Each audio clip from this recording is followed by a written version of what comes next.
Bonjour à tous. Merci pour votre présence. Désolé pour le retard. Je remets même à... Donc, je suis Nicolas Fraisse.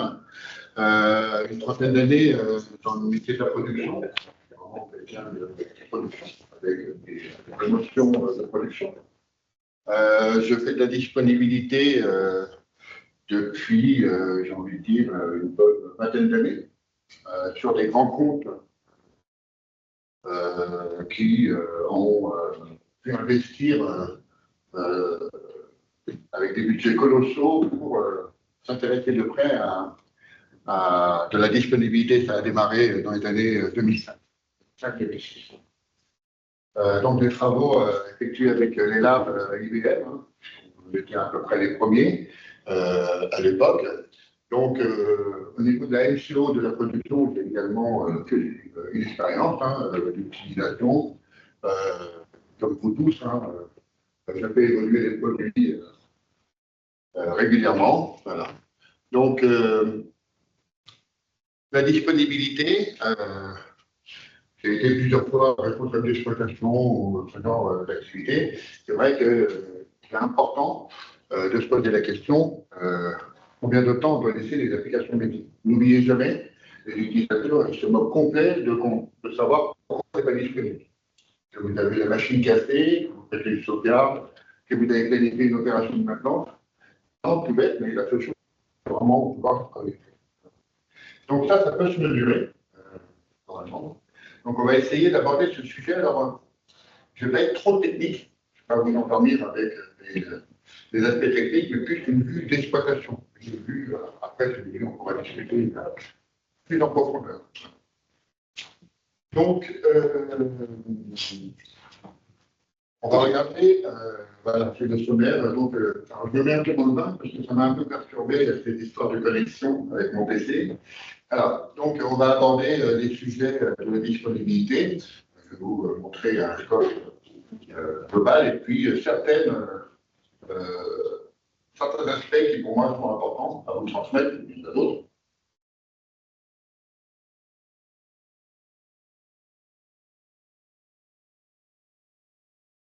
Ça a été publié en 2023, donc à l'échelle internationale, pour comprendre c'est quoi, c'est 99% ou 99,9 derrière.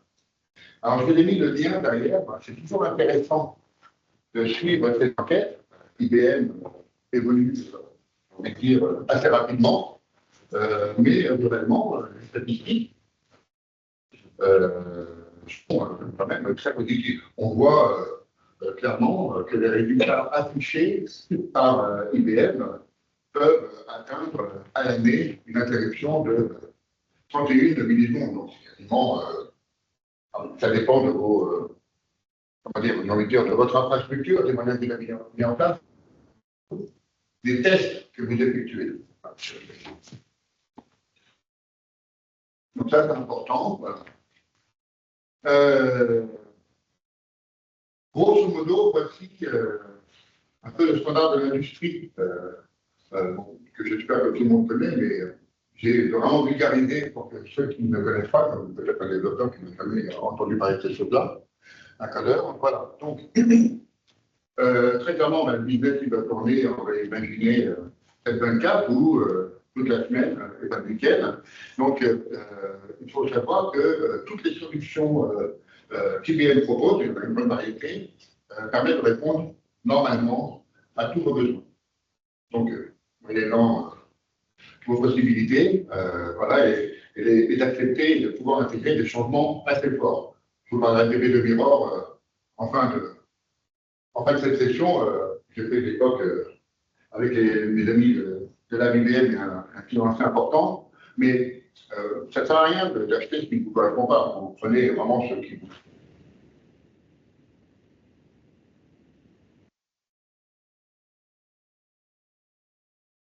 Disponibilité, il y a des opérations continues, mais encore une fois, faut vraiment effectuer des tests. Parfois, moi j'interviens, je vois quand est-ce que tu as fait le dernier test, quasiment jamais.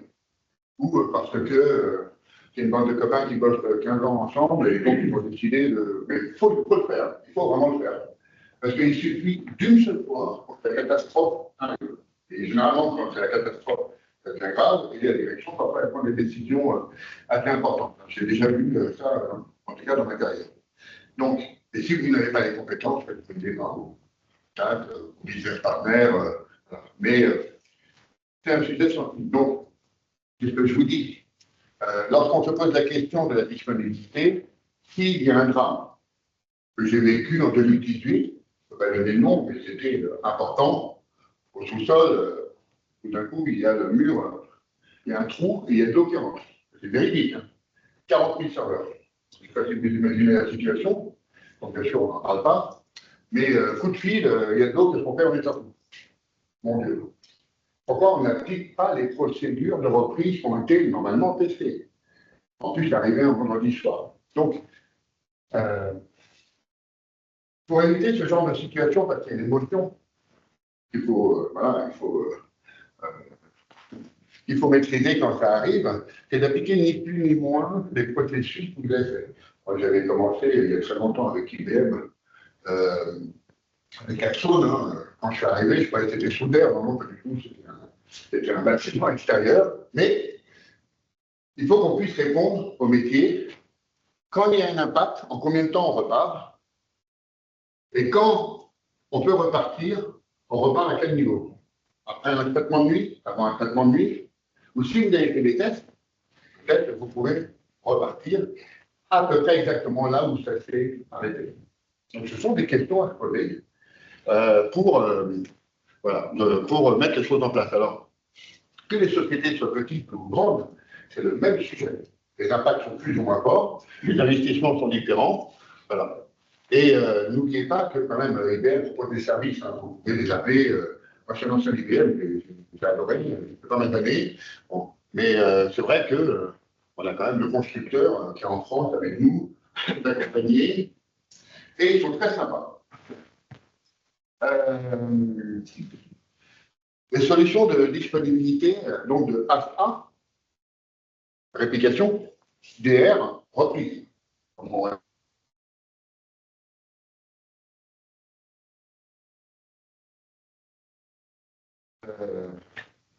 Bon, il y a effectivement la possibilité, je ne vais pas parler, mais Pascal Caverne le faisait, il y a des cartouches. Bien sûr, vous pouvez sauvegarder sur les cartouches, ça suffit. Le temps de restauration vous suffit pour éviter de dire à l'utilisateur que vous obligé d'attendre, tu ne peux pas travailler, je suis en train de faire une restauration, etc.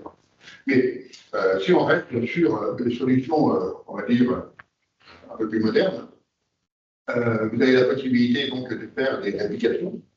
Voilà, vous avez la possibilité d'utiliser des nouveautés comme VMware. Vous avez vraiment, j'ai envie de dire, la possibilité de protéger votre bête de stockage, votre partition, votre serveur, tout, ou juste les éléments. Un peu, voilà. Donc, vous avez vraiment la possibilité de faire face.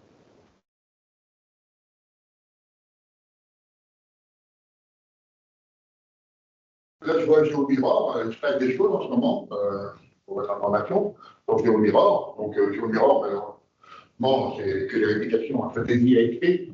Enfin, un petit rappel de ce que c'est un ISP tout à l'heure. Mais c'est une technologie de réplication. Il ne faut pas, par exemple, des flash copies. Voilà. Donc, je pense. Et ici, vous avez tout au bout. Ah, ici, DB2 Mirror Forest. Alors, j'avais travaillé dessus en 2020. Il faut y avoir tout compris que je n'avais rien compris. On parle de DB2 Mirror Forest. On ne parle pas de IBMI, on parle de DB2 Mirror. Et ça, il faut faire attention parce que surtout les anciens qui ont l'habitude de faire des PA, etc., on a un réflexe de secours. Ça n'a rien à voir. Moi, je peux vous dire que pendant 2-3 jours, je n'arrivais plus et à un moment donné, j'ai compris qu'il faut vraiment, au niveau des, on va dire des actions, c'est la data. Et les données de plus, bien sûr, un package qui est autour pour compléter ce que produit le DB2 Mirror. Donc, c'est bien que de la donnée, donc les données qui sont dans les fichiers et tout ce qui est autour. 9 types de fichiers, par exemple, en DB2, ça concerne tout ça, plus beaucoup de choses. Alors, on va parler de certains exemples. Alors, j'ai essayé encore une fois de pas quelque chose de simple. Désolé s'il y a des spécialistes qui s'attendent à trouver une virgule quelque part qui change tout ce que vous connaissez. Ce n'est pas mon objectif aujourd'hui. Donc la fonction est à quoi en fait, c'est une solution qui permet de se concentrer sur la protection de votre baie de stockage. Uniquement. Donc il y a différentes combinaisons possibles. Les distances sont généralement courtes. Si vous avez habilité des infogérances, vous allez voir de la fibre noire pour garantir une réplication synchrone. Hein. Pendant synchrone, 40 km, bon, du temps que ça arrive, mais on va imaginer que c'est synchrone, on n'est pas en RDMA comme de l'événement, avec les 4 produits, mais c'est vrai, c'est concentré exclusivement sur les bêtes locales. Alors, vous avez un petit dessin de data. Je ne vais pas vous dire ce qui a été écrit. Voilà. Donc, vous avez votre production. C'est votre backup, ou pas, votre serveur de backup. Hein. Par contre, vous avez 2 bêtes de stockage. Donc, vous voyez que la prod travaille en direct avec tous ces IO sur son SAN de prod, mais tout ce qui se passe sur le SAN de prod, vous voyez la petite pièce verte, est répercuté directement sur le SAN, enfin sur la bête de stockage de backup. Donc, c'est une double écriture. Voilà. Donc, peut-être que je perds aussi. Après, je veux voir. Donc, si on imagine que on perd le serveur, ben, on peut très bien, si on a pu investir sur un serveur de backup, à redémarrer avec les contraintes que ça a. En fait, s'il vous manque un pointeur, c'est mort, vous avez perdu votre base de données, ce n'est pas le cas, ça garantit que tout fonctionne bien, tous les secteurs sont là voici. Mais lorsque vous allez redémarrer, ça s'est arrêté brutalement. Donc, si votre base de données n'est pas terrible, vos fichiers sont mal paramétrés, vous allez vous prendre des réindexations énormes. Voilà, ce genre de petits détails que vous pouvez vous prévenir en effectuant toujours des tests quand c'est possible.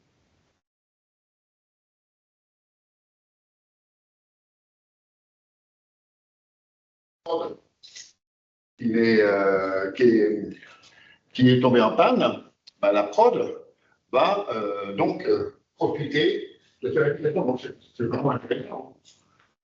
Pas de coût OPEX, hein, l'exploitation n'a rien à faire, ça fait tout seul, vous protégez quand même vos données, ça vaut pas zéro. Vraiment, au niveau de la prod, un fois. Donc, en clair, les réplications, cette solution oblige d'avoir des stockages externes.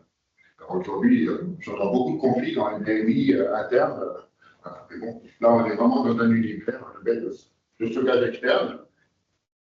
Inévitablement, hein, c'est du synchrone, hein, donc du métro mirror. Hein, voilà. Et je pense que, bon, après, si vous faites des exercices, hein, bien sûr, faites en sorte d'aller jusqu'au bout, de manière à, sans faire à 13h du matin, et en toute sécurité, vous redémarrez vos process.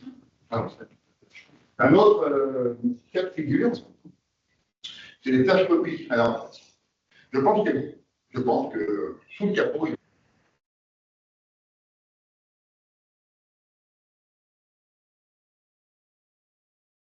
de me faire une présentation. Je vais faire un petit extrait, le fonctionnement du tâche copie pour que vous compreniez ce que vous allez faire et vous passez bonjour. Alors, quand on fait un.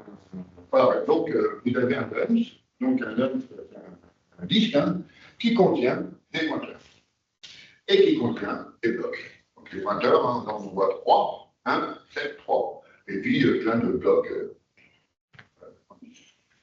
Alors, qu'est-ce que j'ai fait?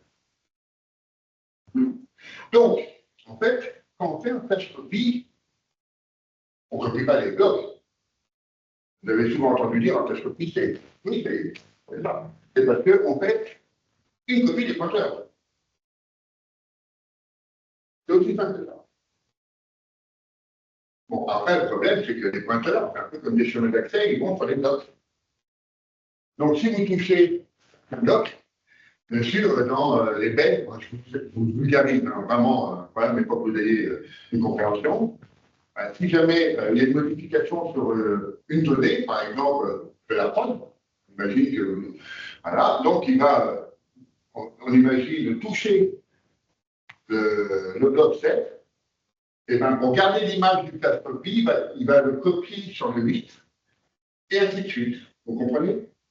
Comme ça, tous les traits rouges que vous voyez, hein, qui est la cible de flash copy, bah, c'est gardé. Donc, nous, entre nous, on appelle ça des grains, comme des grains gris, ou voilà, vous avez un bloc, dans les blocs, voilà. Et après, les spécialistes, ils peuvent encore plus régler pour optimiser. C'est aussi simple que ça. Et pareil, ici, on voit bien que ça a été modifié. Donc, c'est-à-dire que un flash copy, il ne faut pas le laisser éternel. C'est-à-dire que dans la belle liste, c'est bon. C'est-à-dire que, par exemple, si vous achetez une solution de sauvegarde déportée, quand même, peut-être vite, la sauvegarde. Hein. Je ne sais pas si vous avez des problèmes de performance, mais on fait une copie des espaces disques d'une prod. Donc, sur la belle disque, il y a exactement ça. Hein. Vous voyez, c'est les mêmes blocs, c'est de la prod. Donc, si vous attendez 2 jours pour faire la sauvegarde, hein, pendant ce temps-là, la belle ne va pas arrêter de faire des choses comme ça.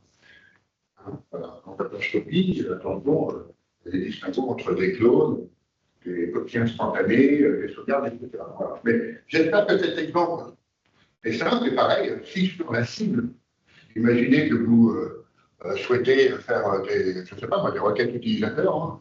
Il y a des clients qui font des flash copies J-1 pour éviter de consommer les performances sur la machine de production, là où l'utilisateur travaille. Ben, si vous avez à disposition, ils partagent sur la même paix, ben, attention, là aussi, il va y avoir peut-être des phénomènes de performance. Alors j'espère que, et bien sûr, il y a autant de copies qu'il faut pour toujours préserver l'image qui a eu lieu, par exemple, un mercredi à 22h. D'accord. Donc j'espère que je vais simplement vous montrer les pointeurs et les blocs. Ça, on n'est pas, voilà, c'est important. Un petit clin d'œil. Alors moi, je fais beaucoup de Power Achat. Donc, 40 de partitions, plein de serveurs, des clusters de reconnaissance, des flash copies, du Metro Mirror, du Global Mirror. C'est complètement rodé, ça fonctionne bien, donc multi-site. Je voulais vous faire un petit clin d'œil parce que bon, généralement, quand on fait ce genre de choses, à un moment donné, il y a un flash copy pour mettre à disposition une image. Alors, je ne vais pas rentrer dedans, hein, j'ai fait exprès de pas parler de Power Achat, puis d'ailleurs à devenir, on verra plus tard, mais voilà, la solution Power Achat est vraiment très bien. Il n'y a pas longtemps, j'ai travaillé avec les lames pour mettre Power Achat tous, pas tous les gens qui connaissent. Travaillé avec M. Nguyen. Pendant 8 jours du Minnesota, on a remis vraiment l'outil qui est vraiment prévu pour ceux qui n'ont pas envie de maîtriser les VIOS, donc la virtualisation et les DS8. Je ne sais pas si les clients ici qui ont ce genre d'infrastructure. C'est un outil qui est vraiment formidable. Et puis là, je vous fais une petite image, pareil, d'une sauvegarde déportée. Voilà. L'image est simple. Hein. Vous avez votre prod, flash copie, donc copie des pointeurs, des blocs, et on fait la sauvegarde. Et pendant ce temps-là, votre prod, elle tourne non-stop. Il y a pas mal de sociétés dans le monde qui proposent ces solutions, y compris IBM. Y compris IBM. Alors, IBM Mirroring.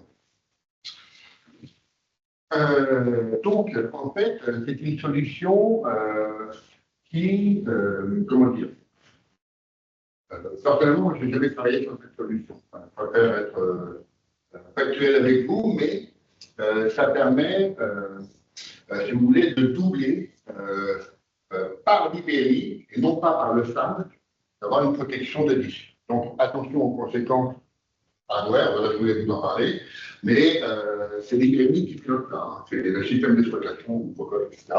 Mais ce n'est pas, comme on a vu tout à l'heure, où c'est de pair à pair, par exemple, on les perçoit et font des réplications.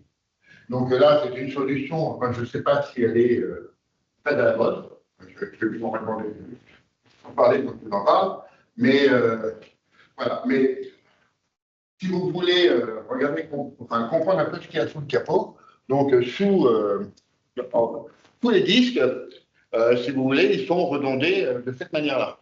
C'est-à-dire que là, vous trouvez le disque A, des choses, et il est isopérimètre sur la machine ici. Donc voilà, c'est une solution qui, enfin, je ne sais pas s'il y a quelqu'un dans la salle qui sera motivé pour l'installer ou qui l'utilise, mais c'est toujours la même chose. Ça permet de aussi répondre à des besoins budgétaires, hein, que tout le monde a les mêmes moyens. Voilà. Donc, en termes de disponibilité, on peut faire face à un imprévu, donc on suppose que la prod tombe en panne. Donc, vous retrouvez sur la backup avec ces disques toutes les informations, c'est-à-dire les secteurs et les blocs. Donc, ils seront vraiment visibles. Mais toujours pareil, si vous voulez, quand on met ces solutions-là en place, moi j'ai mes serveurs, hein, je fais beaucoup de choses, il y a toujours des micro-soucis. Et c'est-à-dire que pour l'automatisation, c'est quasi, mais impossible. Il y a toujours la reconstruction d'index, il y a toujours l'IPS dans le statut anormal. Il y a quand même des petites choses qui font qu'on ne peut pas redémarrer sans qu'il y ait un spécialiste qui intervienne. Et pour moi, le but, c'est qu'il n'y ait pas de spécialistes qui interviennent. Ils ont tout installé et que l'utilisateur puisse démarrer. Donc, c'est ce que j'ai marqué un peu en bas. Bon, c'est un peu du charabia, mais bon, c'est le microcode. On commence à rentrer dans des. Donc, ils ont pas mal dit dans le monde. Je peux vous dire que ce genre de solution ne peut pas se permettre parce que il n'y a pas d'experts. Peut-être qu'il y en a plein ici qui, non, ça c'est facile. Voilà. Donc, attention aussi aux solutions qui sont mises en place. Il faut quand même que ça soit, on va dire, industrialisé, automatisé, avec autant de tests qu'il y a de modifications sur les applications. Donc voilà, ça oblige un stockage externe. Voilà, la machine de backup est éteinte. Donc s'il y a un clap allumé, ce genre de choses. Okay. Bon, MetroMirror, j'ai été très vite, je pense que tout le monde sait ce que c'est. C'est des solutions de réplication de courte distance extrêmement utilisées. Donc, bon, il y a différents. Moi, je l'utilise chez les clients avec du BPRC, hein, avec des protocoles, des premiers protocoles comme l'INetD pour mettre en cluster ce genre de solution. Donc, après, on dit ce qu'on veut, mais je pense que pour moi, entre 10 et 20 km, on peut parler vraiment de MetroMirror. Alors, j'ai entendu des gens qui ont fait des espoirs à 50, 60 km, hein. Mais bon, quand on commence à regarder les attentes de performance envoyées entre le point A et le point B, de toute façon, plus c'est long, le patch se fait, ça met du temps. Voilà. Et donc, quand on dit synchrone, c'est un peu comme des V2Mirror dont on parlait tout à l'heure, ça doit être immédiat. Donc, quand ce n'est pas vraiment immédiat, je suis désolé, mais c'est asynchrone, même s'il y a une fonctionnalité qui dit que c'est synchrone, ça va quand même synchrone. Il faut faire attention, n'oubliez pas, il vous manque un pointeur, la page de données est foutue. Un seul. Ça, c'est important. En plus, on a un adressage unique, etc. Donc, MetroMirror, c'est de la synchrone. C'est du synchrone, pardon. Alors, je vous ai parlé quand même ici, je vais peut-être le déplacer, je vais donner à Philippe ce visuel, mais il y a les IASP. Les IASP sont, c'est-à-dire que, comment dire, ici vous avez les utilisateurs, voilà, et là vous avez les applications métiers. Et ça s'éteint et ça s'allume comme une imprimante. Donc vous pouvez avoir sur, là où vous mettez les utilisateurs, plus d'une centaine d'IASP, ou une centaine de pays qui ont le même fuseau horaire, etc. Et vous les éteignez, vous les allumez autant que vous voulez comme une imprimante. Ça s'appelle des IASP, indépendants IASP. Chaque IASP, vous mettez la volumétrie que vous souhaitez, qui est disponible. L'avantage, c'est qu'en coût de licence, une seule. Vous achetez un produit, vous payez ici une seule licence. Moi, j'ai fait des conflits multi-ISP pour réduire les coûts. Donc, vous achetez un logiciel Unix, par exemple.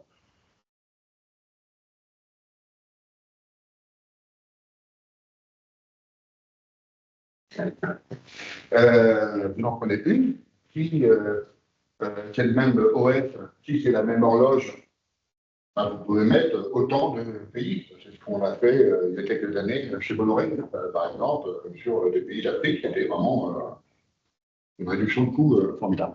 Donc, c'est les utilisateurs ici, et là, c'est les applications métiers. Donc, quand on fait des flash copy, quand on fait du métro miroir, etc., c'est ça qu'on applique. C'est vraiment cette partie-là, c'est là où il y a les données. Et là, il y a d'autres façons de faire qui sont un peu plus complexes. Mais c'est aussi ça. Donc, c'est très à la mode. Ici, pas trop, il y a quand même des clients qui le font. Et c'est super simple à créer aujourd'hui. En une commande, vous créez votre IASP. Donc, c'est juste une petite parenthèse. Donc là, c'est juste pour rappeler que Metro Mirror, c'est de la courte distance, c'est ce que j'ai marqué en bas. Global Mirror, alors, ça coûte du temps en production chez les administrateurs. Parce que, en fait, c'est un peu, je ne sais pas s'il y en a qui connaissent des RMS, à un moment donné, on est obligé, comme le savoir est actif, on est obligé d'avoir la validation qu'on a une image validée par l'OS. Ben, c'est pareil avec Global Mirror, quand il réplique, et là on fait des longues distances, 300, 1000, je sais pas, on peut mettre autant de kilomètres que l'on veut, à partir du moment où on est que ça arrive, sur le site cible, la machine accueille tous ces autoflingues et de temps en temps, elle valide une image complète. Elle dit ça, j'ai une image. Ça, j'ai une image, ça, j'ai une image. Donc, vous imaginez un procès de nuit. Souvent, les sites secours sont à 100, 200, 300, 400 km de sites de prod et que vous décidez toutes les nuits de balancer un flash copy pour mettre à disposition une très grosse machine de prod pour des requêtes. Et bien, par défaut, dans l'IBM, c'est 10 minutes. Il lui laisse un temps de 10 minutes pour valider ou non le groupe de consistance. Et si ce n'est pas le cas, vous faites réveiller ou vous mettez en place des scripts. Donc, je dois vous avouer que le Global Mirror, c'est vraiment bien pour les longues distances. C'est beaucoup moins transparent que d'avoir de l'hyperscope ou du métro Mirror, par exemple. Il y a vraiment quelque chose à faire, à mettre en place. Ça met un petit peu de temps. Mais c'est une solution qui, quand même, est intéressante parce que vous pouvez mettre ça entre deux îles. Ou vous prenez des pays en plus, ça chauffe en ce moment, c'est un pays qui ne va pas très bien, il y a des militaires qui risquent de tout détruire. Vous imaginez de mettre dans un pays ami. Ah, il y a quand même pas mal de choses avec le Global Mirror. Et donc, j'ai marqué que c'est bon. Voilà. Alors là, j'ai fait une petite démo que les labs IBM aiment bien rappeler, c'est que vous pouvez faire du montage. Imaginez que vous avez non pas un serveur de secours, mais un troisième, vous pouvez mettre l'argent. Hein. Il y en a qui en ont. De mettre en solution rapprochée dans un même data center où ils ont plusieurs bâtiments, de mettre du métro miroir entre les deux machines. Et bon, s'il y a le feu, s'il y a de l'eau, ou une manif où ils cassent tout, par exemple, ou des militaires, c'est bien d'en avoir une troisième quelque part un peu plus loin. Et là, on commence à parler, j'ai entendu beaucoup de choses, du safeguard, des copies immuables. Il ne faut pas oublier de tester quand même, parce que c'est bien de les mettre de côté, mais un jour, il faut quand même les tester, ou d'autres besoins. Donc, forcément, on veut repartir tout de suite, donc c'est synchrone, on met les moyens, et puis on met quand même une deuxième copie ailleurs, et là, forcément, c'est de la synchrone. Vous imaginez que votre data center, vous l'avez mis en Finlande, à côté d'un glacier, voilà, vous pouvez utiliser cette chaîne, comme il faut là, par exemple. Alors, on va la présenter. VM Recovery. Alors, VM Recovery, c'est. Alors, moi, je n'ai pas d'expérience dessus, mais j'ai bien compris le concept. Et, alors, vous avez la possibilité de faire de de garantir de la disponibilité de manière, on va dire, en on-premise ou, on va le dire, multi-site. Donc, c'est un socle que j'ai vu plusieurs fois en démonstration. C'est impressionnant, même c'était marqué VM. J'avais même plus la notion de LBAR en VM, tiens, on commence à parler comme des gens de Linux. Voilà. C'était il y a quelques années, donc c'était une vraiment super solution et apparemment qui est gérée par une VM qui s'appelle Caspis, qui est ANX ou peut-être Linux. Donc, un petit point, c'est que j'ai beaucoup entendu parler du SRR. Donc, le SRR, en fait, c'est, j'ai envie de dire, un additif par rapport à cette solution pour, j'ai envie de dire, industrialiser les arrêts de redémarrage. Alors, moi, je n'ai pas l'expérience, j'ai des copains qui m'ont raconté plein de choses. C'est super, ça marche bien, etc. Donc, voilà. Mais il y a une différence avec le SPM, ne pas confondre. La répartition de mobility, ce n'est pas de haute dispo.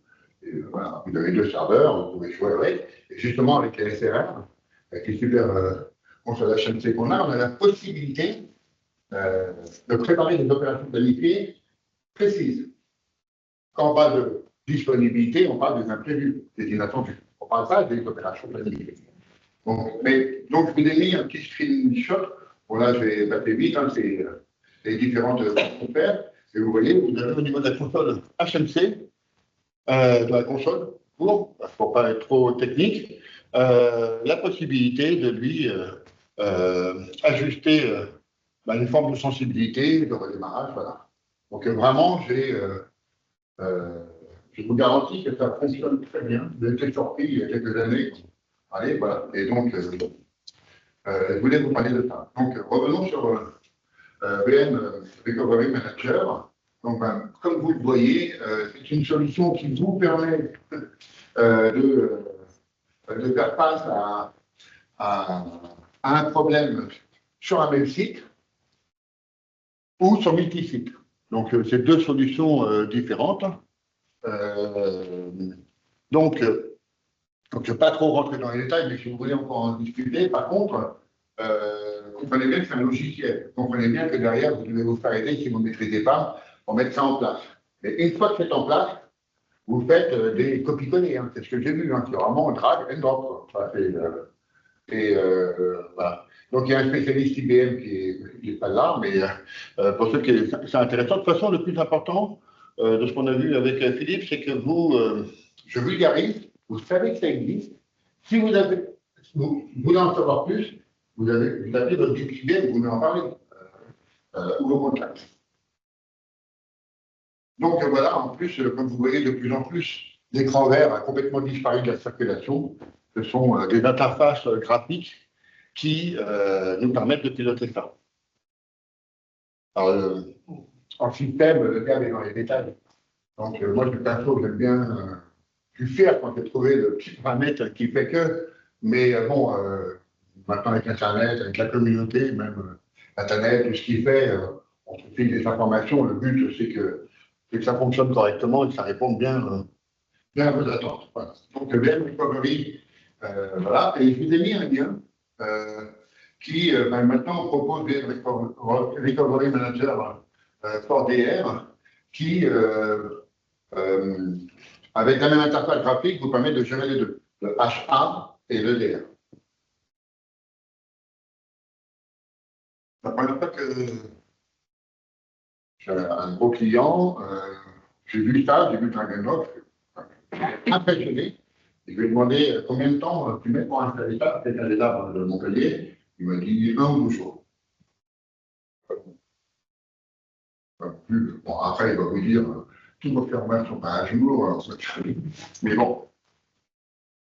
Un exemple concret. À l'époque des P8, pour ceux qui maîtrisent bien le cycle de vie des Power Systems, donc de la personne qui m'a prêté ces visuels, donc sur l'île d'Oléron et Arcachon, vous voyez bien le Caspis, que je vous ai expliqué, un module unique qui vous permet de gérer les VM recovery.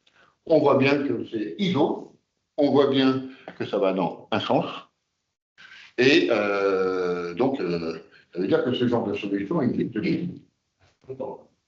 C'est une solution éprouvée. Donc, il y a des gens, il n'y a pas que 3-4 personnes, c'est pas un sujet avant-gardiste, c'est vraiment quelque chose de. Donc, toujours dans le sujet de la disponibilité, voilà ce genre de solution que propose les activités. Alors, délai de bureau. Il reste 14 minutes. Euh, alors c'est compliqué de. Quand on m'avait parlé de ce projet, le DB de Mirror, bon, comme je l'avais expliqué bon, en dehors du détail que je raisonnais secours, PRA, mais il ne faut pas du tout raisonner comme ça. Il faut vraiment raisonner application. Donc en fait, j'ai même envie de dire qu'un architecte d'aide, peut-être même c'est intéressant qu'il puisse participer à un POC. Alors, au niveau fonctionnel, hein, comme je l'ai fait avec les copains des labs, je suis descendu à Montpellier. On a mis un super atelier, on a bossé 3 semaines. Avant de valider ça pour le remonter et faire la même chose chez un client, donc on a tout regardé. Vraiment, on a tout vu. La seule chose que je peux vous dire, c'est que ça marche super bien. C'est-à-dire que entre vos 2 serveurs, vous payez des cartes hyper chères qui vous garantissent que, au niveau base de données, tous les axiomes de suppression, de modification, d'insertion, etc., c'est assez impressionnant, les 2, on va dire 4 des machines transformées. Donc moi j'étais avec 4 qui nous manque. On s'est amusé, il était sur son écran vert, j'étais sur mon écran vert, donc moi mon serveur, lui son serveur, up DTA, médiation faisait entrer, je voyais tout de suite. Ça m'a fait bizarre, ça fait tellement d'années que je travaille là-dessus, voilà. Et ça, c'est quelque chose de visible. Donc en fait, ce qu'il faut bien comprendre, c'est que bon, le montage, hein, il fonctionne. Hein. Bon, il y a même des configs où on met des cartes routines, on met du direct attach derrière pour faire encore d'autres choses. Mais pour bien utiliser DB de Mirror, il faut 2 serveurs. Donc, un petit point, si vous avez une solution de haute disponibilité, de manière très simple, vous imaginez qu'au bout, aux extrémités de vos PRA, vous rajoutez 2 serveurs. En gros, après, pour entrer dans les détails. Hein. Ça ne remplace pas votre solution de disponibilité. C'est voilà, au bout, un peu comme si on rajoutait 2 serveurs pour faire du LPM. Voilà, on rajoute 2 serveurs pour faire du DB2, Mirror for Easy. Alors, donc, c'est du RDMA, donc c'est 10 mètres, après 100 mètres, avec un répéteur 200 mètres, et j'ai entendu 10 km. Alors, toujours le même raisonnement. Ça fonctionne très bien sur 100 mètres, moi, c'est ce que j'ai vu, c'était parfait. Vraiment, quasiment instantané. Donc, pour vous montrer un exemple, donc on est dans les bases de données. Vous avez le serveur 1 et le serveur 2. Sur le serveur 1, on ajoute un record, c'est près de 24 ans. Les 2 serveurs sont au courant. Ouais. C'est aussi simple que ça. On veut rajouter Chris toujours sur le serveur 1. Les 2 machines sont au courant tout de suite. Et ce qu'il faut savoir,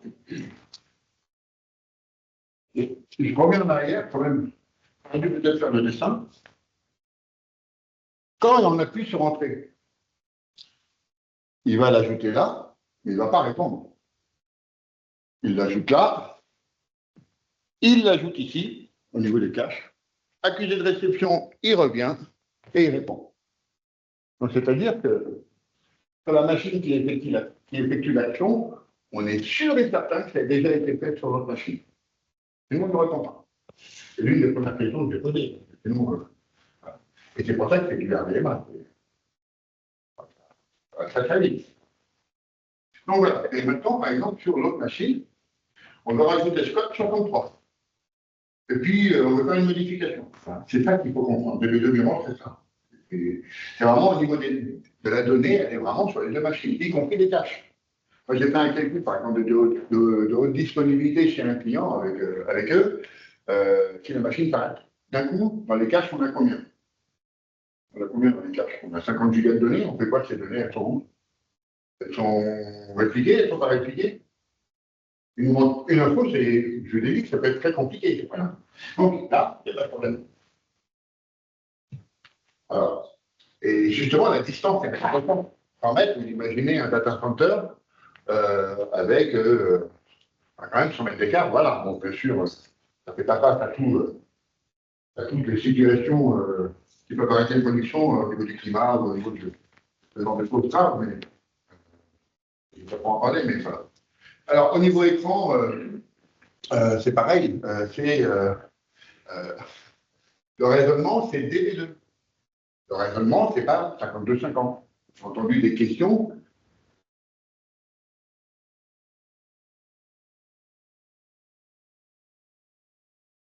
J'ai démarré tout système Q1 2, j'ai commencé à regarder pour acheter moins de processeurs, etc. C'est pas du tout le raisonnement qu'il faut avoir. C'est un raisonnement métier avec des données qui sont sur le serveur. Et ça peut être très important parce que les tests que j'ai faits, si jamais vous avez une opération planifiée avec votre meilleur ami IBM ou partenaire, je peux vous garantir que quand vous tournez le bouton sur le serveur, les utilisateurs ne voient rien du tout. Vous éteignez le premier serveur, vous mettez à jour les firmware, machin, etc. Vous rallumez.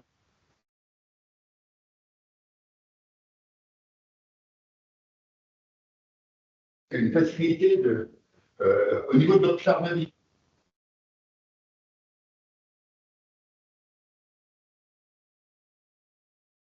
De bien installer la chose tranquillement, tranquillement, tranquillement. Donc, voilà.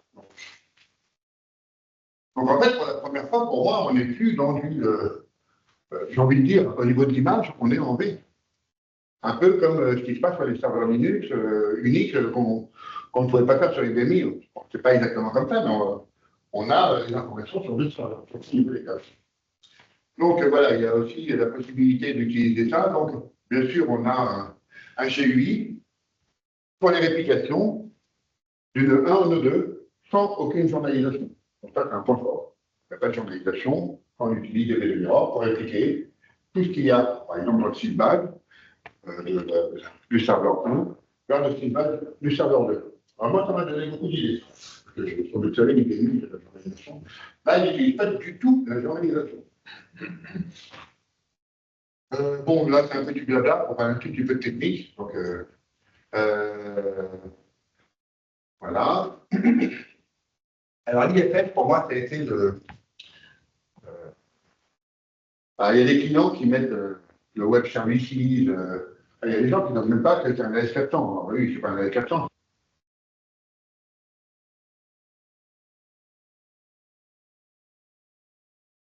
Sur plateforme AS400 avec des containers SSH dans l'IFS de la S400 depuis OpenShift. Enfin, aujourd'hui, je ne sais pas où on en est pour certaines personnes, mais il y en a qui se posent des questions métaphysiques alors qu'à l'étranger, ils ont déjà bien avancé. On a déjà les modes d'emploi.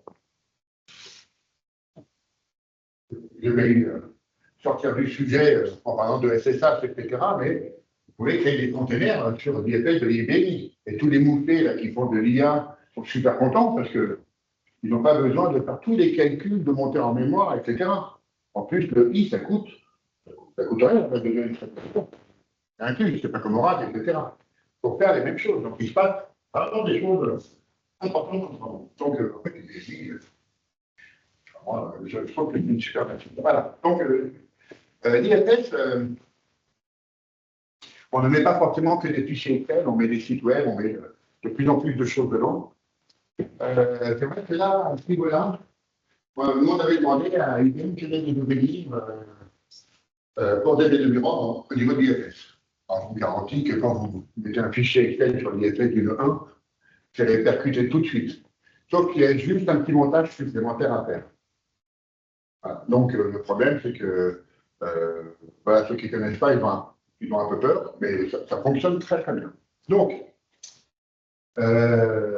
mais pas de la même manière que DB2. Mirror pour bah oui, c'est pas DB2, Mirror pour l'IFS.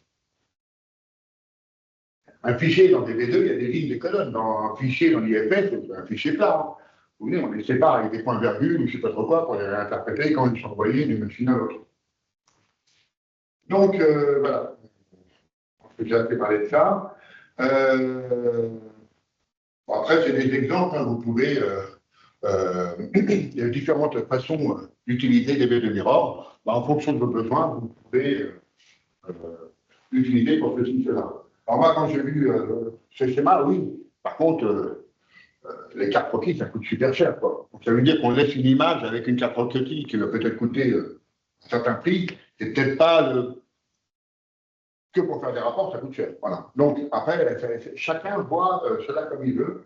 En revanche, on peut très bien mettre des copies pour des choses bien sensibles. Je vous ai mis une image du graphique. Voilà.